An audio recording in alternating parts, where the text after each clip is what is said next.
आपने कभी सोचा है कि बच्चों को मैथ से डर क्यों लगता है, और अगर डर लगता है तो मैथ से प्यार किस तरह से करवाना है? तो आज हम बात करने वाले हैं कुछ ऐसे एजुकेशनिस्ट के बारे में जिन्होंने हमें मैथ्स को किस तरह से पढ़ाया जाता है उसका तरीका बताया है। सबसे पहले हम डिस्कस करेंगे जीन पियाजे के बारे में, जिन्होंने कॉग्निटिव डेवलपमेंट थ्योरी के बारे में बात की है। इनका ये मानना है कि बच्चे जो है अपने एज के हिसाब से और मेंटल लेवल के हिसाब से चीज़ें सीखते हैं। अगर आप उन्हें 2+3 पढ़ा रहे हो तो सिर्फ 2+3=5 लिखने से उन्हें चीज़ें समझ में नहीं आएंगी। जब तक आप उनके हाथ में 5 पेंसिल्स, 5 बटन, 5 पत्थर ऐसे कोई चीज़ें नहीं दे दोगे और उसको वो काउंट नहीं करेंगे, तब तक वो चीज़ें नहीं समझेंगे। इस स्टेज में बच्चे जो होते हैं वो कॉन्क्रीट ऑपरेशनल स्टेज में होते हैं, जहाँ पे वो बच्चे सिर्फ देख कर नहीं बल्कि चीज़ों को महसूस करके उन्हें हाथ में लेकर चीज़ें समझते हैं।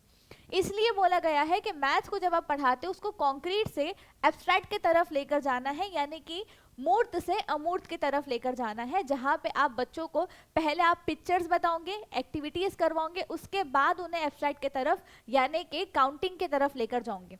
यहाँ पे हमेशा आपको कॉन्क्रीट ऑब्जेक्ट्स के साथ साथ में एक्टिविटीज भी बच्चों को करानी होगी, ताकि वो अपने प्राइमरी लेवल पे चीज़ों को अच्छी तरह से समझ सके। उसके बाद हम बात करते हैं जेरोम ब्रूनर के बारे में, जिन्होंने डिस्कवरी लर्निंग के बारे में बात की है। इनका ऐसा मानना था कि बच्चे पढ़ाने से ज़्यादा जब तक वो खुद खोज करके चीज़ें नहीं सीखेंगे तब तक वो अच्छे से नहीं सीख पाएंगे। उसके लिए उन्होंने 3 मोड्स दिए हैं। सबसे पहला है उनका इनएक्टिव यानी कि सक्रिय, जहाँ पे बच्चा जो है करके चीज़ें सीखता है। फॉर एग्जाम्पल, अगर आप उन्हें माचिस की तीलियाँ दे दें और उन्हें बोले कि इसका आप मुझे ट्रायंगल बना के बताओ, तो बच्चे उस तरह से वो चीज़ें बनाएंगे।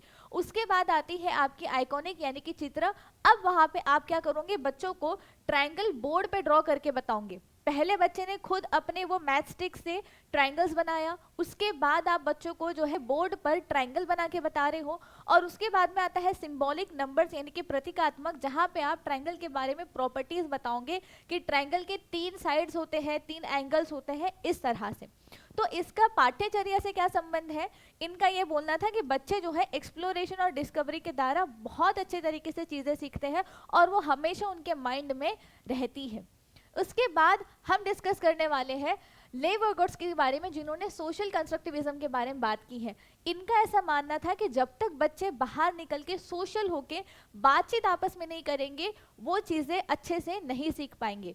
इसमें बच्चे जो है वो जोन ऑफ लॉजिकल डेवलपमेंट में होते हैं, यानी कि यहाँ पे बच्चे को टीचर की या अपने फ्रेंड्स की सहायता की ज़रूरत पड़ती है। अगर कोई चीज़ उन्हें नहीं समझ में आ रही है, किस चीज़ में उनको प्रॉब्लम हो रही है, तो वो कभी बच्चे जो है अपने टीचर से हेल्प ले लेंगे या तो फिर अपने फ्रेंड से हेल्प लेके वो प्रॉब्लम को सॉर्ट आउट कर लेंगे। वहाँ पे टीचर जो होता है वो आपका सहायता प्रदान करने वाला होता है, सुविधा प्रदान करने वाला होता है। इनका ऐसा मानना है कि टीचर जो है वो आंसर मशीन नहीं है, बल्कि एक गाइड है जहाँ पे वो हेल्प करेगा।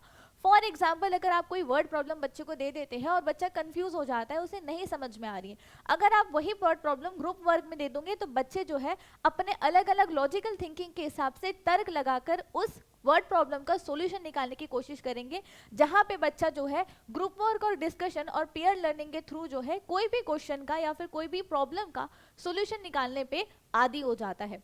उसके बाद आता है आपका जॉन डुई, जिनका ये बोलना था कि जो भी आप शिक्षा बच्चों को दे रहे हो उसका जो इस्तेमाल है वो आपके रोज़मर्रा की जो ज़िंदगी होती है, रोज़मर्रा को जो जीवन होता है, इससे रिलेटेड होना चाहिए। फॉर एग्जाम्पल, अगर आप बच्चे को फ्रैक्शंस पढ़ा रहे हो तो आप उसको पिज़्ज़ा या फिर चॉकलेट का एग्जाम्पल दे सकते हो। साथ ही साथ अगर आपको बच्चे को वेट्स एंड मेजरमेंट पढ़ाना है तो आप उनको बाजार लेकर जाइए, वहाँ से जो है सब्जी फल वगैरह खरीदते हैं तो बच्चा उससे सीख लेगा। अगर आपको बच्चे को मनी इस चैप्टर के बारे में बताना है तो क्लास में एक छोटी सी एक्टिविटी करवा लीजिए, जहाँ पे आप एक शॉप बना देंगे, मिनी शॉप बनाएंगे, वहाँ पे बच्चे जो है पैसों का लेना देना कर लेंगे। इस तरह से जो है बच्चा मैथ्स के कंसेप्ट को रियल लाइफ में एग्जाम्पल के साथ में उसको अप्लाई करना सीख जाएगा। तो इसी के बेसिस पे कुछ क्वेश्चंस है वो हम डिस्कस कर लेते हैं। सबसे पहला क्वेश्चन ये है कि पियाजे के अनुसार प्राथमिक विद्यालय के बच्चे गणित सबसे अच्छी तरीके से कब सीखते हैं? फर्स्ट ऑप्शन में आपको बोला गया है कि अमूर्त प्रतीक पहले पढ़ाए जाते हैं। बिल्कुल नहीं, आप सबसे पहले उनको मूर्त चीजें बताते हो। उसके बाद आता है सीखना रटने पर आधारित होता है। हमेशा ध्यान रखना है कि सीटेड में जो ये रोट मेमोराइजेशन वाला वर्ड होता है ये नेगेटिव होता है, इसके ऊपर सीटेड बिल्कुल भी उसके इसमें नहीं होता है, एडवांटेज में नहीं होता है। उसके बाद आती है आपकी ठोस सामग्री, यानी कि उसका उपयोग करते हैं, जो भी आपके कॉन्क्रीट ऑब्जेक्ट्स होते हैं आप उसका इस्तेमाल करते हो, ये बात बिल्कुल सही है। और सूत्र सीधे दिए जाते हैं, फॉर्मूलेस सीधे बच्चे को नहीं समझाया जाता है, उसके पहले आपको कंसेप्ट समझाया जाता है, उसके बाद आप बच्चे को फॉर्मूले के ऊपर लेकर जाते हो। ठीक है, तो यहाँ से जो आपका आंसर होने वाला है वो रहेगा option number C, concrete materials. उसके बाद में आपको क्वेश्चन है कि गणित की क्लास में ग्रुप वर्क और स्थायियों के साथ चर्चा करने का सबसे अच्छा सपोर्ट किससे मिलता है, ये बात किसने बोली है? क्या ये बात बिहेवियरिज्म, पाइजेट की थ्योरी में है, या वाइगॉट्स्की की थ्योरी में है, या गेस्टाल्ट की थ्योरी में है? तो यहाँ से जो आंसर हो जाएगा वो क्या रहेगा, वाइगॉट्स की थ्योरी ने ये बात बोली है। ओके, इसके बाद आता है आपके गणित की असल जिंदगी के अनुभव में जोड़ा जाना चाहिए, ये किसने बोला है? ये किसने बोला है? जॉन डीवी ने बोला है। ब्रूनर और स्किनर थॉर्नडिके का ये स्टेटमेंट नहीं है। इसके बाद आता है आपका यह विचार कि बच्चों की गणितीय अवधारणाओं को खुद ही खोज जाना चाहिए, किसके द्वारा दी गई है? ये किसने बताया है कि बच्चे जो है खुद करके चीजें सीखे, डिस्कवरी करके? तो ये बात आपकी किसने बोली है? ब्रूनर ने बोली है। उम्मीद है ये इन्फॉर्मेशन जो है आपको बहुत ज़्यादा पसंद आई होंगी और आपके सीटेट में इससे बहुत ज़्यादा आपको हेल्प हुई होंगी।